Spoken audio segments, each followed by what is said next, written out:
Hello everyone, this is Stephen and welcome to Democracy Demythologized.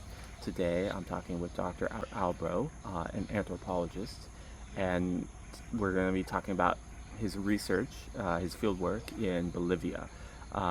He has done a lot of work trying to understand urban indigenous communities, including in some of the largest, uh, we'll say, indigenous cities in the world. We're going to be talking about how moving to the cities in Bolivia influences people's indigenous identities and their interests, and what kinds of politics get built in the cities when you kind of mix in both indigeneity and some of the kind of the bigger forces within Bolivian national politics. So, interesting conversation, and I hope you enjoy. And in case you're wondering, I am currently recording this in the rainforest in Borneo. It recently, I'm on one of the larger rivers in the area, and it recently flooded, so the river is extra large today, in this kind of dewy morning as the sun is rising. So, uh, I guess that there are parts of Bolivia that are similar to this. The parts he's talking focusing on, they're the mountains, so they have a little bit of a different feel than this kind of rainforest, rainforest river landscape. Even though there are parts of Bolivia that are very similar to this. So, I guess either way, I hope you enjoy.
uh, explicitly referencing the so-called campesinado or campesinos. To be clear, that's a word that refers to like small-scale peasant agriculturalist or penny capitalist agriculturalist, and it was a way of that party renamed Indio, which is a pejorative. The original word sounds very similar to compatriot, but Spanish. Is that fair? Is it, or am I hearing that? No, it's different. Campesino really refers to rural communities, many of which are of indigenous descent, who are full-time small-scale agriculturalists. Got it. So Bolivia's economy still is primarily agricultural in orientation, and so we're talking about like large farming swaths of farmers across the country who have ties to and or are indigenous people, and they were explicitly acknowledged, if you will, by the ruling party, but they were not acknowledged as indigenous people. They were acknowledged as campesinos, which is to say small-scale penny agriculturalists. The effort there was to get away from the pejorative use of the sort of racial slur of indio, which is, or the term that you would hear, bruto indio, right? Like, a savage Indian. Bolivia's post-colonial legacies are highly racially stratified.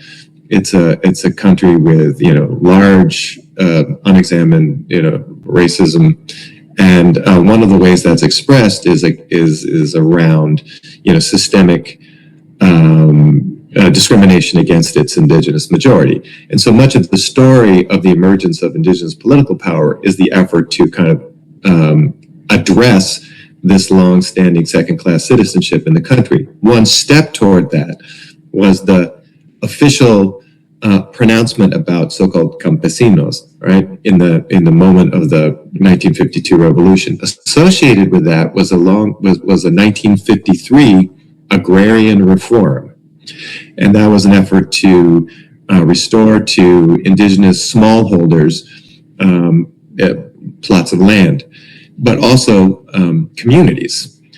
That agrarian reform was also associated with, and here's, you mentioned Bolivian politics can be complicated. We were starting to get into some of those complexities. Regionally located agrarian union movements. A critical fact in understanding Bolivian politics locally, but also nationally, is the power of the union movement. And so what you saw coming out of the 50s era was a period of time where grassroots unions in different parts of the country supported the then dominant political party, which was the MNR, Movimiento Nacional Revolucionario, the National Revolutionary Movement Party. This makes sense. Just to be clear on a certain detail. So often in the U.S., unions have been urban phenomenon for on the manufacturing side in the urban space. Sure. Especially historically. Is that still the case? Was that still the case at this time, or were the unions more of an urban thing with the rural, or were the unions also in the rural space or yeah? Yeah, it's a great question. So unions in Bolivia are both. Right. The Bolivian workforce is significantly informal, but it's also significantly unionized. Even now, that is the case, and we can get into how that works. But primarily, we're talking about the mining unions. So this is tin miners primarily at that time, and those are large extractive industrial sites that are located in very remote parts of the country. So they are industrial, but they're rural, they're remote. Then you have the agrarian union movement, which is also very big.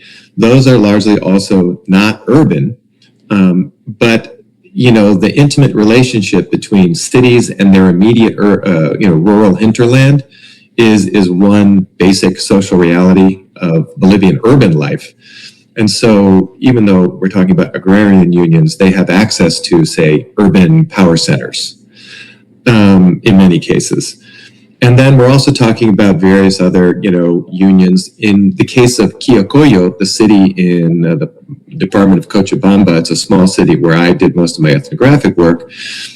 Historically, and I'm talking about 1940s to the present, there was something called the Monaco Shoe Factory, which was, when it was created, the largest industrial site in Bolivia. And the Monaco Union was a very political, influential political power locally, and had its voice in the national union structure. So the unions are not just sort of local participatory organizations around specific work sectors. They're also a powerful national network or structure of unions that have been a vehicle for the empowerment of previously marginalized workers and indigenous peoples, right? So one of the ways in which this played out over time is by the 70s, we see the national union movement as a kind of power broker in politics, among other legs of the table, in the overall national political structure. And what was happening was indigenous priorities were sort of inhabiting the union movement, if you will. So rather than presenting themselves directly as quote unquote indigenous political options, they were presenting themselves as union movements that were dominated essentially by indigenous political actors. And so they sort of colonized the union movement, if you will, from the inside out. And there was a movement during that period, the 60s, 70s, there's something called Catarismo. Catarismo is a movement of indigenous empowerment, much more directly, much more explicitly, that founded an indigenous political party. The person who founded it, his name was Fausto Renaga, and he was a famous indigenous movement activist. And that was sort of the first indigenous political party. It didn't command particular power at the national level, but it was the political instrument of indigenous union efforts to colonize the national union movement. Catarismo refers to there were these Neo-Incan indigenous rebels, Tupac and Tomas Katari. They were brothers from the early mid-18th century who kind of undertook an effort to once and for all return the Inca to power in Bolivia. They failed, but the sort of historical memory of Catarismo continued. And so that political party was sort of using the reference to the 18th century revolutionary period of indigenous ferment to, kind of revitalize that. By the time we get into the 80s, we're looking at a process of coming out of authoritarian dictatorship in Bolivia. There had been a period of that in the 70s and 80s, and of kind of competing political parties, none of which was necessarily dominating the national scene. So, it was kind of a case of pacted democracy, if you will, where you would have to, there was horse trading and deal making among parties for the presidency to, get legislation passed in a divided, Congress and so forth. But by the 90s, what we start to see is a key decisive shift with the emergence of two unprecedented new parties, kind of neo-populist parties, one of which was Condepa, run by a guy who was a famous folkloric musician, and he had a television program. And on the program, he was very explicitly appealing to sort of the urban indigenous class of people living in the capital city, La Paz, and its sister city, El Alto being quite possibly the largest indigenous city on earth, but which at that time was kind of rapidly growing, and sort of featuring the, kind of life challenges that sort of these urban indigenous folks were dealing with, and highlighting them in a kind of reality TV format where he would then try to solve their problems for them and so forth. And he was immensely popular. And this then became this political party instrument, Condepa, Conciencia de Patria, or the conscience of the country, of the homeland, rather, fatherland. And then there was another movement also in another part of the country. And these neo-popular parties kind of were the gateways to what then became the movement towards socialism party that the then President Evo Morales created, and which, he was president of Bolivia from 2006 to 2019. So Evo Morales is a historically important figure in Bolivia, an indigenous person of Aymara descent, Aymara being a large indigenous ethnic group in that country. And most importantly, he was the leader of the 6 coca grower federations of a part of the country called the Chapare, where a lot of the coca is grown. And these are, again, unions. So he was a essentially union leader of coca growers who are agriculturalists who grow coca leaf. And his national political exposure was really the result of his position as the executive secretary of these unions. There were a series of social conflicts in the 90s and 2000s around non-renewable resources in Bolivia, water and gas. And so there was something called the Water War in 1999, 2000, up to 2001, which basically had it was a grassroots resistance to the decision by the government to sell off water resources to international consortia. And a similar thing happened with gas. And he mobilized large groups of coca growers to protest, demonstrate, and create roadblocks. And this was a highly, publicized set of maneuvers, and he was a congressman at the time also, which brought him to national political prominence. And then he unexpectedly and completely unprecedentedly won the presidential election in 2005. That's a very rapid 100,000 feet summary of how we got here, which is to say 1952 to now, a series of kind of stepwise processes of the enfranchisement of indigenous peoples in kind of the political sphere, and of the creation of political instruments that were able to be leveraged into direct national power base that brought the presidency to Morales. Right? And so we're still living in the immediate aftermath of that moment today. Yeah, this makes total sense. This is a very helpful summary, and it does seem like there's a lot of different sides. My follow-up question for you is going to be also a broad follow-up question, but you can decide like what stories to use to try to answer this question. In all of this, the people that you the people that you work with for your ethnography, the indigenous communities, the indigenous individuals, how did all this impact them? And then how did they navigate through all of this going on?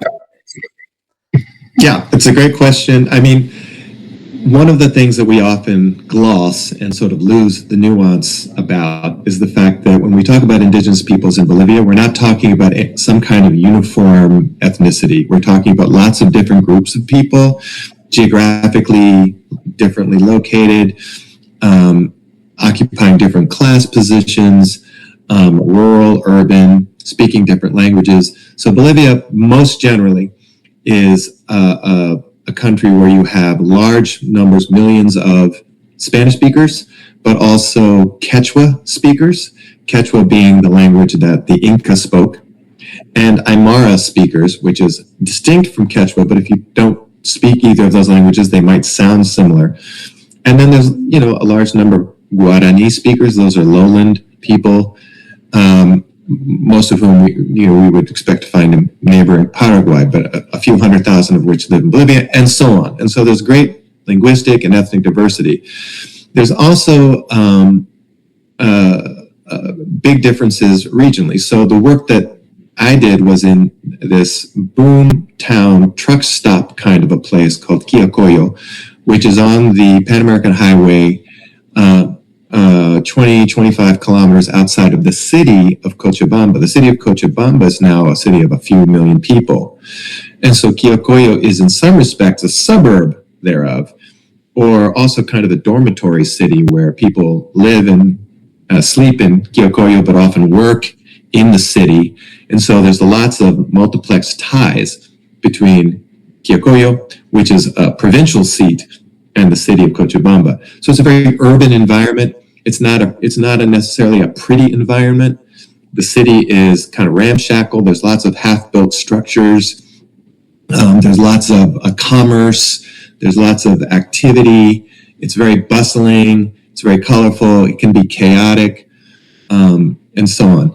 One of the things that mark Quillacollo as particularly interesting is it's a case of people of indigenous descent who, in the political context anyway, who are also essentially running the town through its mayor's office. One of the aspects of kind of the emergence of new democratic options in Bolivia, provincial elections weren't really held until for like 40 years or so, until the late 1980s, where they were then suddenly recompeted. And so you suddenly saw kind of the birth of kind of more energized local political spaces as these local electoral processes played out. And so in Quillacollo, you saw suddenly the mayor's office become a hotly contested space of political goings on. And so most of the people that I knew and worked with there were in some connection to the political process related to kind of provincial politics more generally.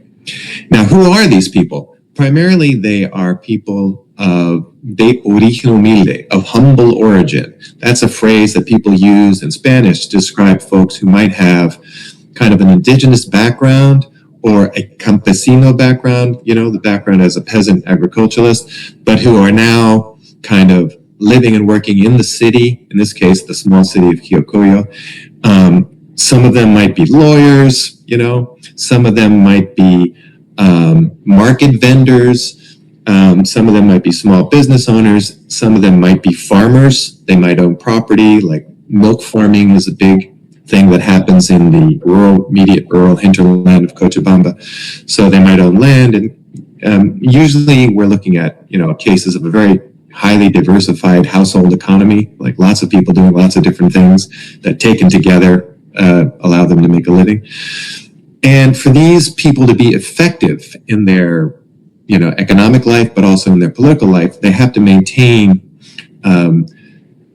fluid relationships with the immediate countryside and the city simultaneously. And so these are folks who are kind of critical brokers, middlemen type folks. I say middlemen because they're overwhelmingly male.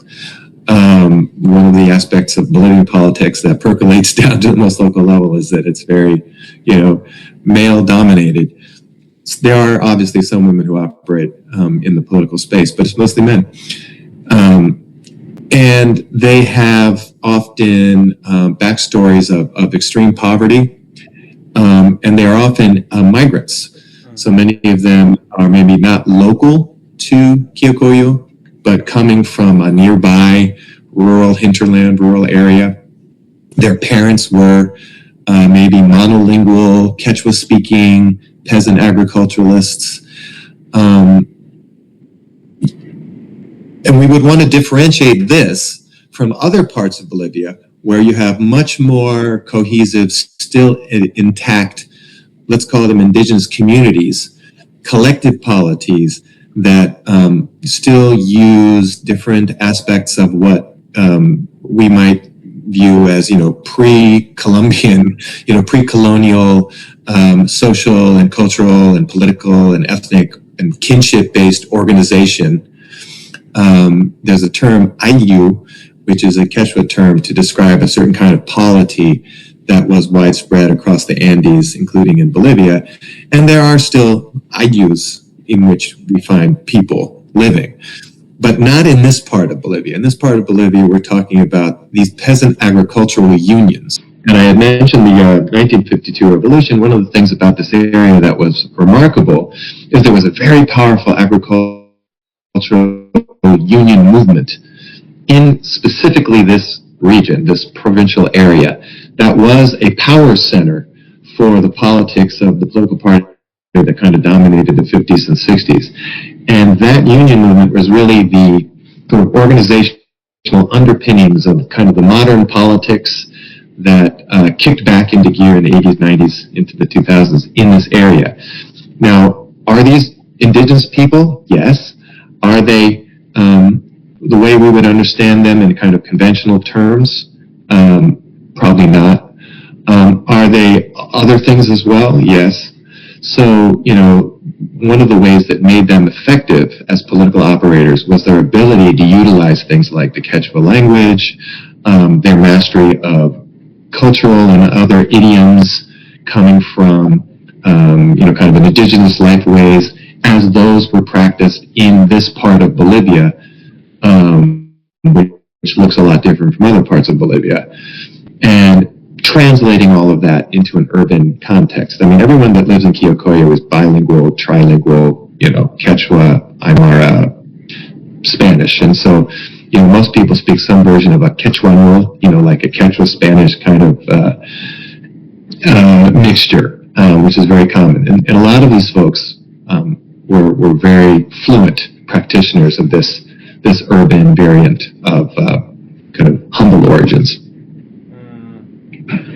This makes sense. I mean, one thing I'm interested in is how people's experiences in the city, indigenous people's experiences in the city, how that changes. And you were talking about some of these other kind of collectives in more indigenous collectives in more of the rural areas, and that's sometimes, in my experience, that's a lot of when people from outside talk about Bolivia. When people talk about Bolivia's indigenous communities, they're often talking about that. Like one of my friends did a lot of field research with probably a similar type of group in groups in specifically in the Amazon section of Bolivia, but it seems like the city. It seems like the group you studied, it just has a very different set of dynamics. Or how is it different from these other types of organizations or communities? Yeah, I mean, that's a great question, and you're right in your assumption that from the outside looking in, the expectations that we often bring to an understanding of Bolivia, and also maybe Ecuador, and to a certain extent Peru, or Guatemala, other countries in the hemisphere with large indigenous populations, or majority indigenous populations in the case of Bolivia, is that we're imagining these kind of collective or corporate groups located somewhere geographically with territory, which might have, juridical or legal recognition associated with it, and from which we can discern various commonalities across the population, across the community, that mark them as members of that group, linguistic, ethnic, cultural, social, economic, and otherwise. And that's not wrong for some parts of Bolivia. As I was saying, there are some particularly rural areas where we find these kinds of corporate ethnic polities. But most of the time, most people in Bolivia live in cities. Now, what it means to be a city in Bolivia can be different from what we might mean here. I think the last time I checked on this, the official designation of city was any town with more than 2,000 people, right? So a city, is in the eye of the beholder. But when we think of big cities, that would be Cochabamba, that would be La Paz and El Alto, its twin, and other cities. These are cities filled with people of humble origin and indigenous people. And so, urban indigeneity is a pervasive and overwhelming fact of everyday life in Bolivia, in contrast to what we might imagine as these rural corporate polities, right? But that doesn't mean that what we're talking about is a process of sort of assimilation into some kind of urban, non-indigenous life. What we're seeing in these cities is a complex accommodation and mixture of indigenous and non-indigenous lifeways in ways that are almost impossible to kind of disentangle from one another. I'll give you one specific example. In the Andes, and this includes Bolivia, one of the ways in which indigenous communities function is through elaborate systems of reciprocity, exchange, and self-help.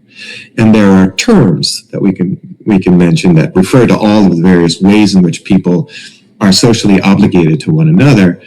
One such term is aini, which literally means something like returning in kind. And so let's say you have a daughter and she's going to have a baptismal ceremony.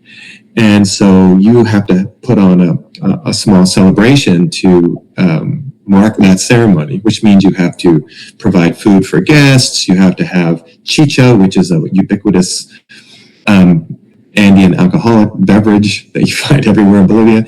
You have to have a photographer. She has to wear these clothes that might be expensive, and so on. One of the ways you're going to defray those costs is you're going to call in aini debt that others might owe you for similar things that you've done in the past for them. And someone might supply crates of beer. Another person might come and cook. Another person might be the photographer for the event, and so on and so forth.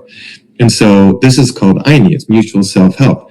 Aini is a ubiquitous thing in Bolivian cities. And parties work exactly that way in an urban context. Any kind of social event will be created on the basis of mutual exchange of obligations, for which the word aini is often used, and even more. So, like in Quillacollo, where I worked, if you were a local politician, one of the things that people expect you to do is to provide services. So aini is also a relevant factor in, say, the political careers of people.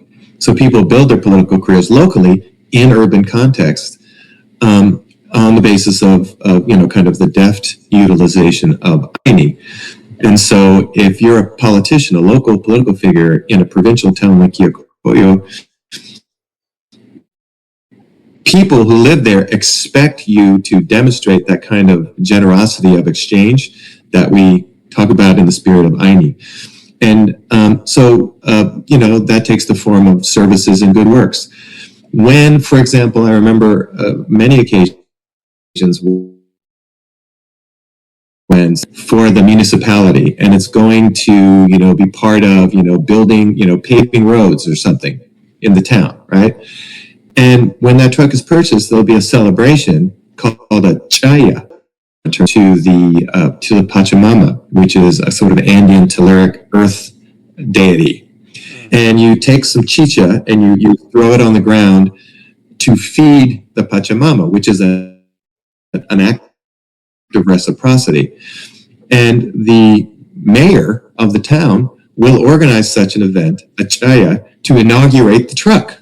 So the truck will be festooned, it will be decorated, there will be a speech, there will be some aini, and then there will be the chaya with the libation to the Pachamama to inaugurate the truck. It's like when you take a bottle of wine and you christen a boat, but in this case it's an Andean type of thing, very much embedded in indigenous Andean cultural expectations for how one elicits the good graces of the cosmological powers that with whom we're engaged in a constant social relationship of exchange. That's very much an indigenous reality that continues to matter in very urban context, and often, in unexpected ways, like when you're a municipality and you purchase new equipment to use for upkeep of the town or something like that. So there's all kinds of ways, in the most intimate sense of families, and in the ways in which communities function, that we see replicated different forms of indigenous cultural and social organizational life. One other example would be, I've talked a lot about unions, but I've been at pains to point out that we use this word union, but really what we're talking about is certain forms of indigenous collective well-being imported into extant union structures. And then the union hierarchy becomes the basis for, the advancement of people's interests or communities' interests. And, work life in a place like Quillacollo is very much organized on the basis of these collective union meetings. Like, you have to be a member of a union if you're a market seller, if you're a, bricklayer, if you're a milk farmer, there's a union. And that union is a collective body that makes decisions collectively, and where it's very much a form of direct participatory democracy that we would characterize as typical of Andean communities, indigenous communities more generally, but here transformed for and repurposed for urban life. And so there are things called neighborhood committees, juntas vecinales, which are the evolution of what used to be rural agrarian unions. Rural agrarian unions used to be the evolution of what had been kind of indigenous collective decision-making mechanisms in indigenous communities, right? So there's kind of an evolution from that, from sort of indigenous collective politics to, collective union politics to collective neighborhood politics, that, is essentially how those things have morphed into the most local level of decision-making in cities like El Alto or Quillacollo or other parts of Bolivia, where there are large urban populations descended from or of indigenous descent or indigenous people. Yeah, this makes total sense. This is super interesting. So, one thing this makes me think about is how I think for a lot of people, and not just in the U.S. and the West, but like a common, like, implied conception or implied model. And I just want to be clear. I'm not saying that this is a correct way to think about things. Is that as that almost scale of human organization kind of almost leads to, I guess you could say, a type of modernity or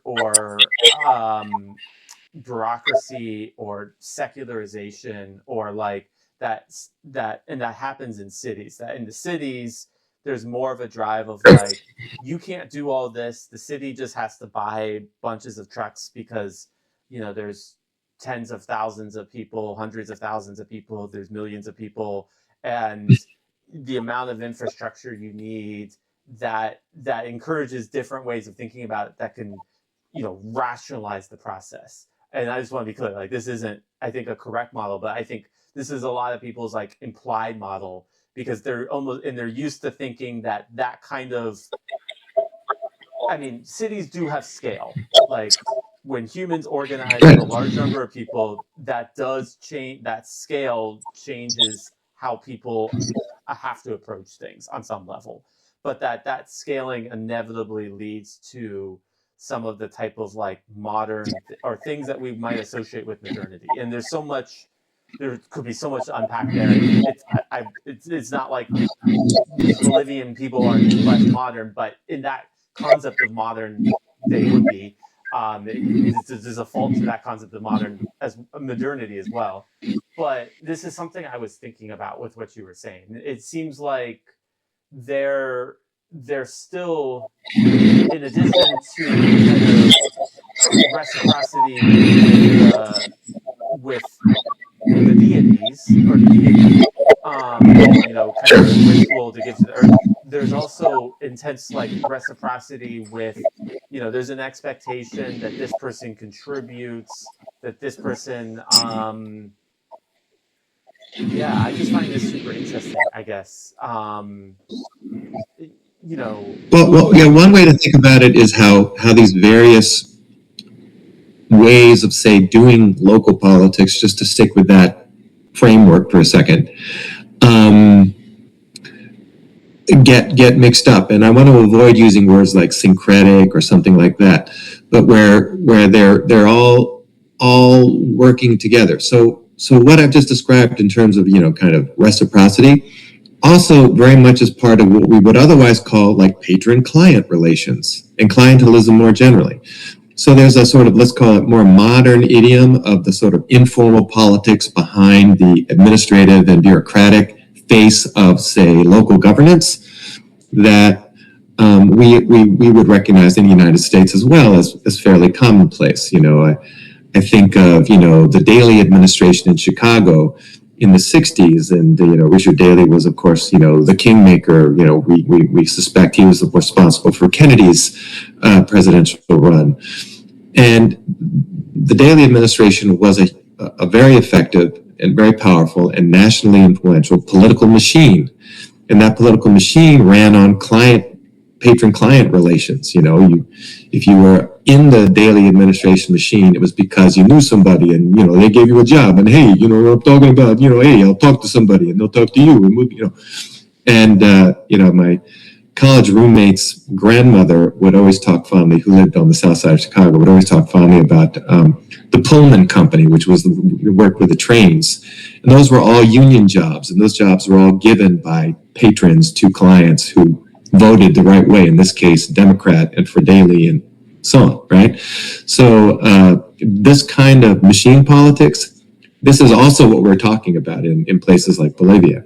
So you have machine politics, clientelism, which are essentially transactional relationships between political allied collaborators, also infused with and functioning through idioms of and relationships that we would describe in indigenous terms, like using words like aini.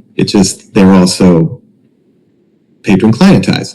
So that's one way in which this all kind of works in a sense of, in its relationship to modernity. There's no kind of conflict necessarily or contradiction between these kind of alternative political practices and idioms of mutual self-help and what we would imagine as a typical modern political state of affairs, as described by something like the effective functioning of a political machine in a big American city somewhere, right? So there's no contradiction there, I think. The other thing I would add is that in Bolivia and elsewhere across Latin America, what we saw was the sedimenting of the formal constitutional recognition of particular kinds of indigenous institutions and cultural practices at the level of its constitution. And so, one of the first things that the Evo Morales Mas era administration did was it rewrote the Bolivian constitution very contentiously. And the 2009 constitution, which is still in force, has kind of like two parallel stories in its 311 articles. It's a long constitution, one of which describes the set of individual civil and political rights that we would recognize in the U.S. tradition of democratic participation and citizenship. But alongside those are a whole set of collective rights and obligations that reflect Bolivia's many indigenous groups. And those are the relationships are laid out.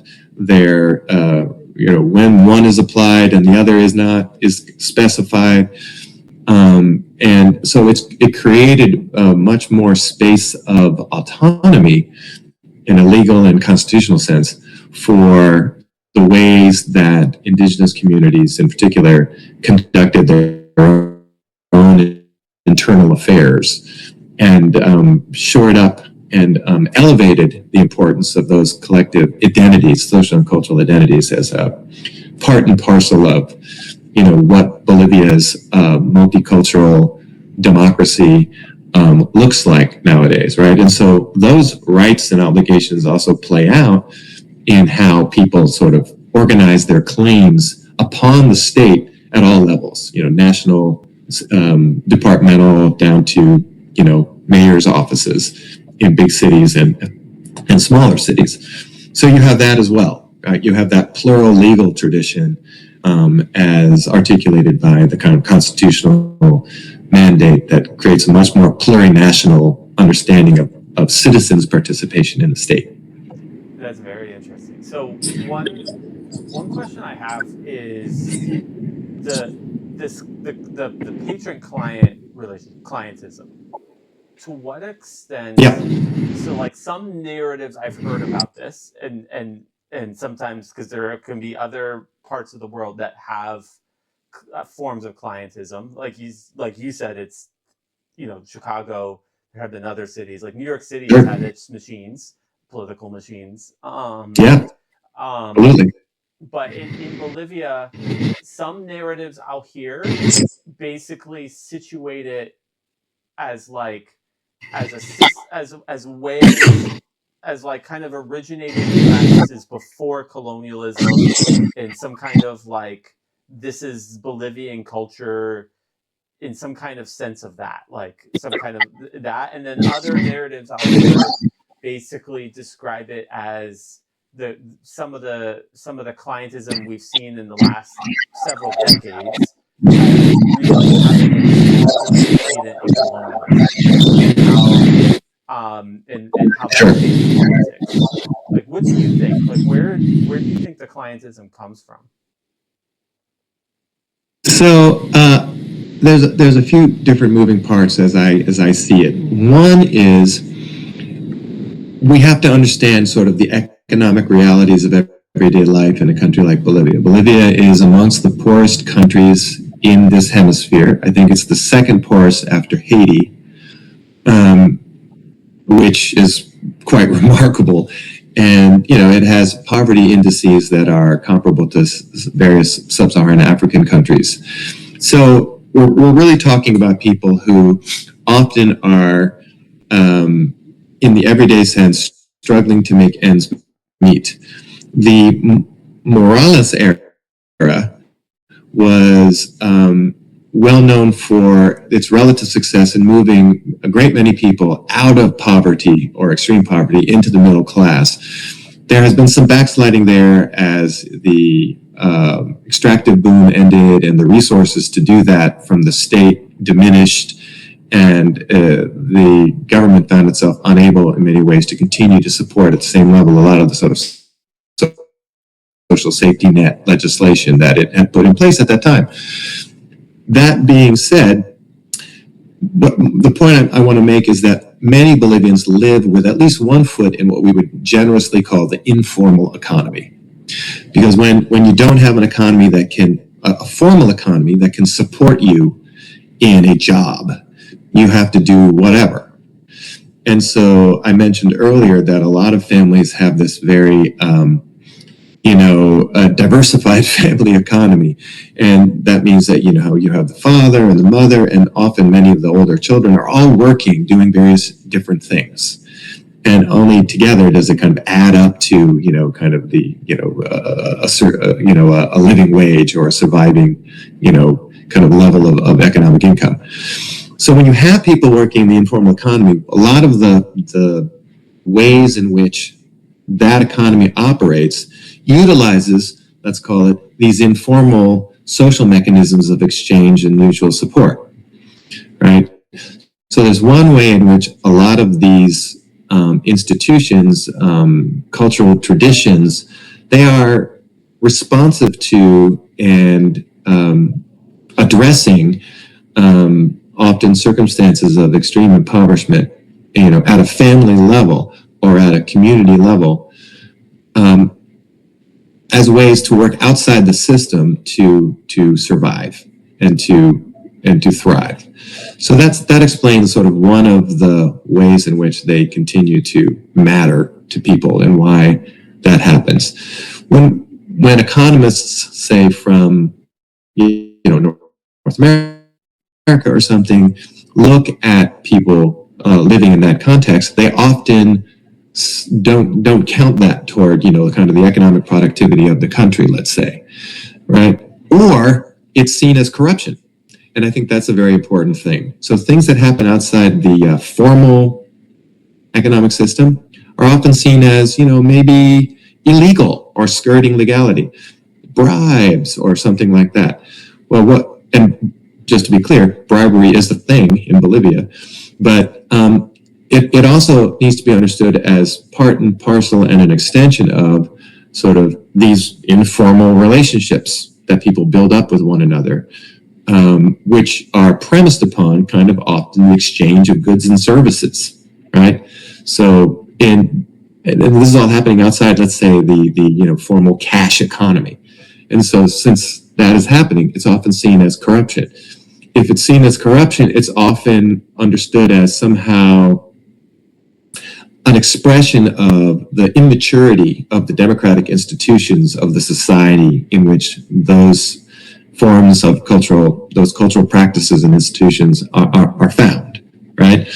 And so rather than seeing them as aspects of people's, kind of necessary economic behavior, they're seen as vestiges of a world that has continued to exist in conflict with a more formalized, efficient, legal, appropriate, modern, democratic, and economic system, right? So that is one thing that happens, I think, often. That being said, when we talk about clientelism, we're also talking about family relations, we're talking about kinship relations, which matter in Bolivia in a way that they wouldn't matter here. There are, political clans in this country. We know, the Bushes, the whomevers, now apparently the Trumps, and family relationships do seem to matter, but we sort of turn a blind eye to that because that's inappropriate. Like, people's political careers should not be premised upon who they know and who they're related to. They should be premised upon, their fitness for office and, ability to, address the needs of their constituencies. We generally have the same thing in Bolivia, where people's fitness for office is ultimately evaluated in terms of how well they were able to deliver for communities, resources, money, development, paved roads, electricity, bus lines, whatever they need, sewer systems.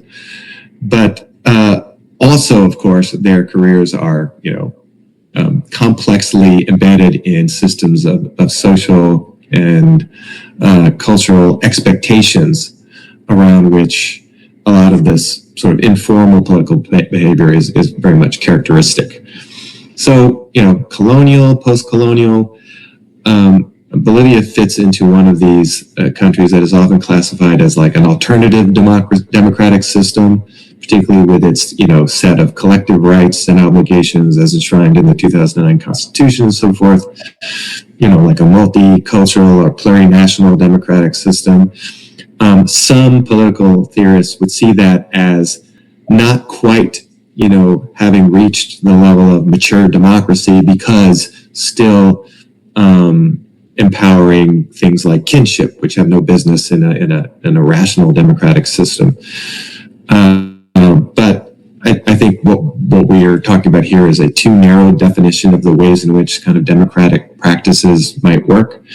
And Bolivia is a space that kind of would open up that conversation to kind of wider forms of democracy at the national but also local level around the role that a lot of these more collective decision-making processes play in political life.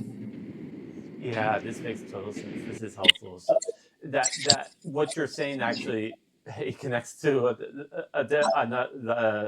the next question I was going to ask you, which was, what do you see for in the community where you did your research? What do you see as some of the biggest challenges that Sure. they're facing now or are about to face? And what do you think? Right. I'll slip in a second question, but it might be too idealistic to be able to answer in a simple way. But what do you think an effective democracy would look like for them in that specific community in that city?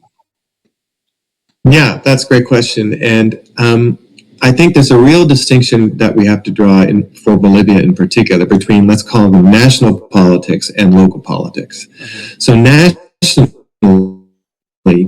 Bolivia is living through a moment of transition. It had a presidential election last year, which was historic in the sense that it really did appear to emphasize, with an exclamation point, the end of the era of the previously dominant political movement in the country associated with the MAS party, the Movement Toward Socialism party, and its president, Evo Morales.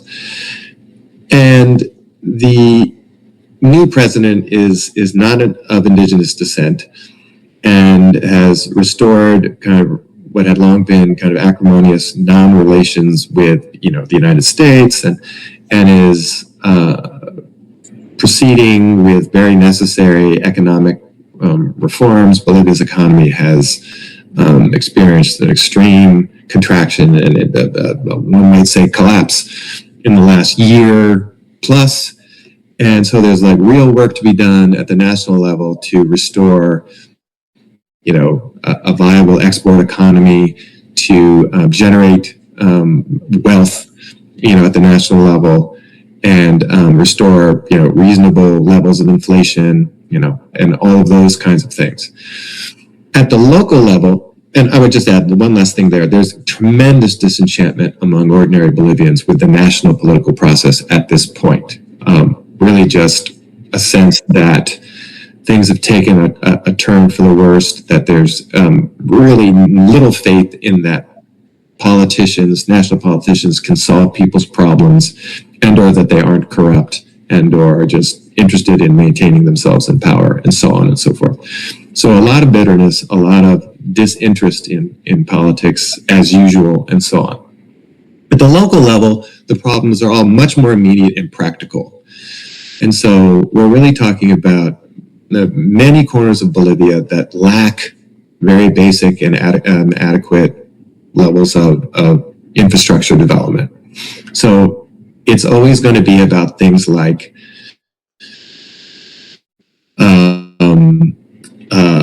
water. There's a water scarcity issue throughout the country.